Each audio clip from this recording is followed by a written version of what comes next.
There was no way to eat anything unless she gave it to us. I could barely handle what was happening already. I couldn't imagine what was going to happen if I actually, did tell someone. It was 8 full years of this torture.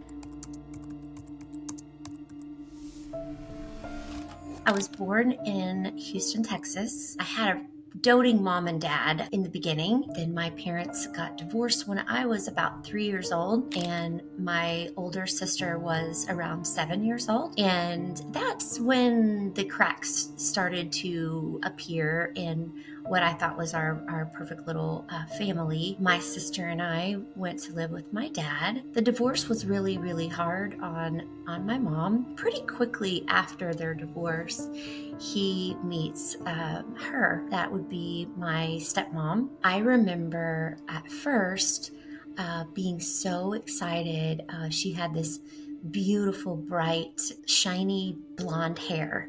I just remember the blonde hair and the bright blue eyes. They got married, and I remember walking down the aisle in my beautiful pastel pink dress, and I remember thinking that she looked like a princess. I just loved everything about her. Shortly after they got married, they ended up having 2 children back to back.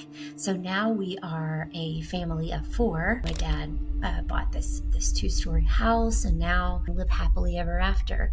And that's not what happened.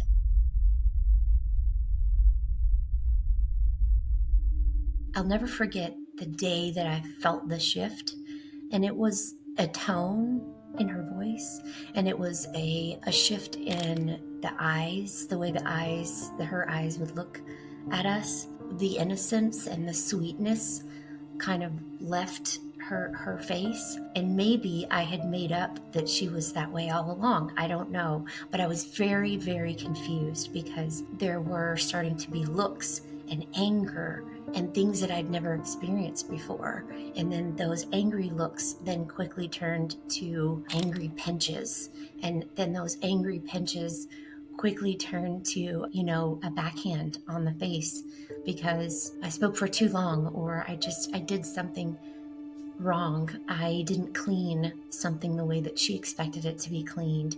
And it started, again, smaller in pinches and shoves and grabbing of the shoulders and the arms and the shaking. And then it became rather quickly beatings, and those beatings became almost unbearable. It was 8 full years of this torture. We didn't think about telling anyone because we thought it was normal. We had beat marks all over us, bite marks to welts from switches to open wounds from boards where she would just beat us relentlessly. There was also these punishments, like one specifically was we had to hold out by our side these heavy bricks, like bricks that you build a home with.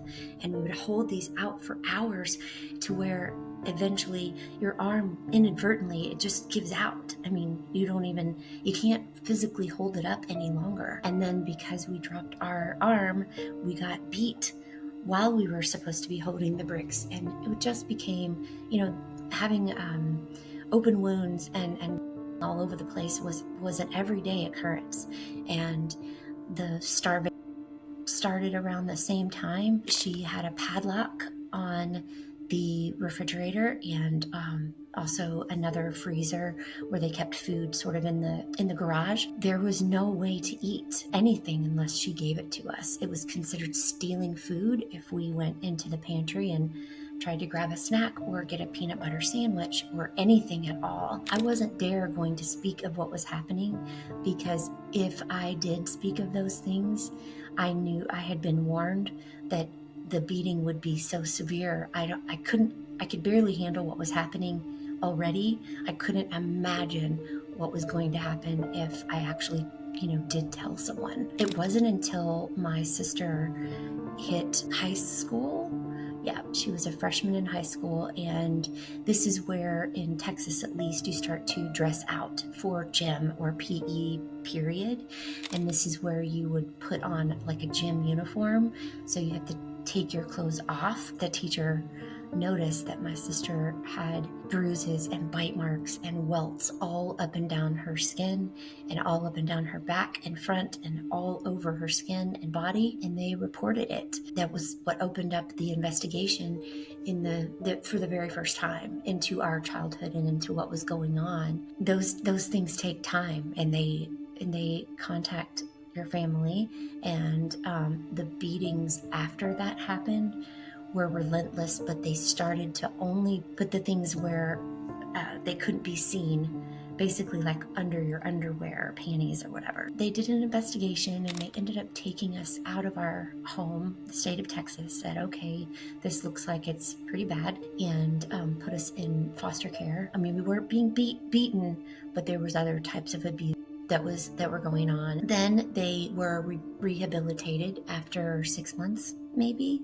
They went to all the classes and they did the things, and so they were rehabilitated, and so they put us right back into our home. Oddly enough, we had become so accustomed to trauma and drama and the chaos that we felt at home again. We felt like it was a welcome feeling to be back, where at least we knew what was going to happen. Things aren't as bad, but very quickly become worse than they even were before. Now I have this ache of no one loves me. I'm unlovable. Maybe if I had done this differently, or maybe if I hadn't said this. I really internalized all of that abuse like it was my fault. We're just these two broken children, and this sweet, sweet couple comes to visit us. And they're just the sweetest Christian couple. They come and they take us to a store for the first time we get to actually go to a store. So that couple quickly takes us in, and they want to become our foster parents. And they did become our foster parents. They took us to their home.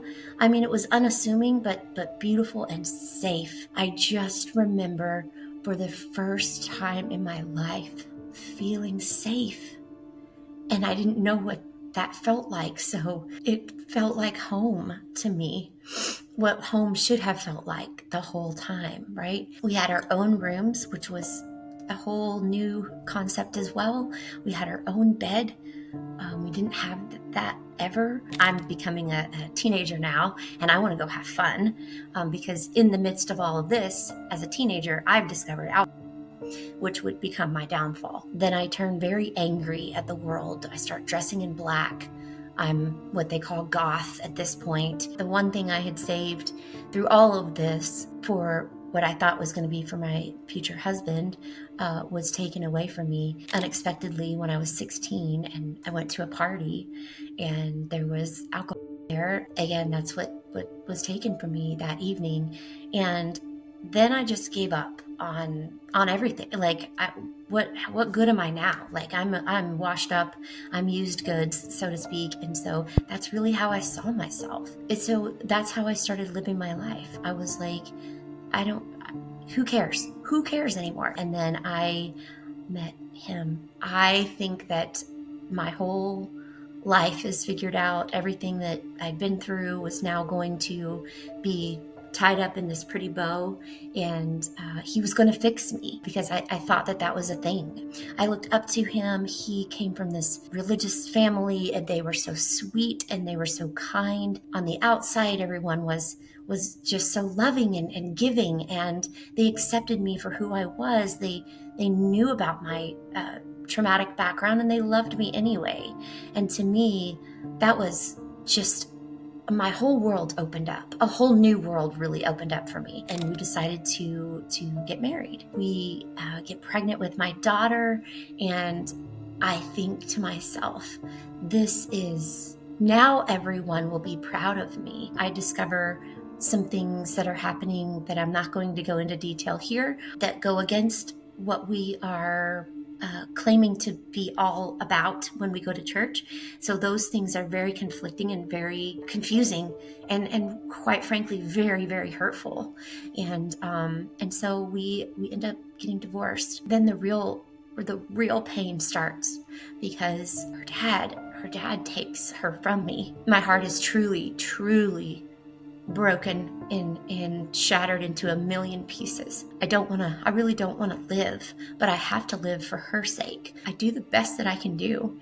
And the best that I can do is turn to alcohol and drugs. And so I fall in love with the bad boy, so to speak. And we start living together, and it's just chaos from the beginning. We both have, at this point, untreated mental health issues that we are masking with lots of alcohol and dabbled in there as well. And then I'm pregnant. I get pregnant with my son, and I think, oh my gosh, I've been given a second chance. I had a really rough pregnancy because at this point I'm 38 years old. So it's already a high risk pregnancy. Then my son is born. After my son was born, the recovery was really hard. I went to a 30-day inpatient rehab facility in Las Vegas, of all places. It was hard because my son was barely 3 years old. He was a baby. And I had to leave him at the airport. I'll never forget. He was sitting on a bench with his dad, and I had to tell him goodbye because I just knew that if I didn't get permanent help, that I was going to keep doing what I always did, because I don't have any coping skills. I don't know how to deal with life on life's terms. I don't know how to deal with pain, rejection, love. I don't know how to emote properly, if you will. I went to every class in that 30-day rehab. I went to every class. I listened to them. As painful as it was to leave my son, that's where the foundation of my recovery began. I got out and I did what they suggested. I found a home group, and I started on this journey of recovery, and I have now been sober for a little over 10 years. I owe it all to the program of recovery and to my God, who was there with me through all of the horrific abuse. And what I learned is that God never abandoned me. He was there with me through all of it, lifting my head up and holding me when the abuse happened, not sheltering me from it, but holding me in his arms the whole time. And it was a revelation I'll never forget when I realized that God has been with me all along. It was me who was running from him all those years. I didn't think I was worthy of that kind of love, but I am worthy of that kind of love. I did pray before this. I'm a praying woman, and I know that this will reach exactly who it's supposed to reach. And so if you are watching and listening to this, you are worthy of recovery, and you can reach out to me. I'm on social media. You can reach out to me anytime. We will figure it out together, because that's what I do now. I hope that you will give yourself a chance.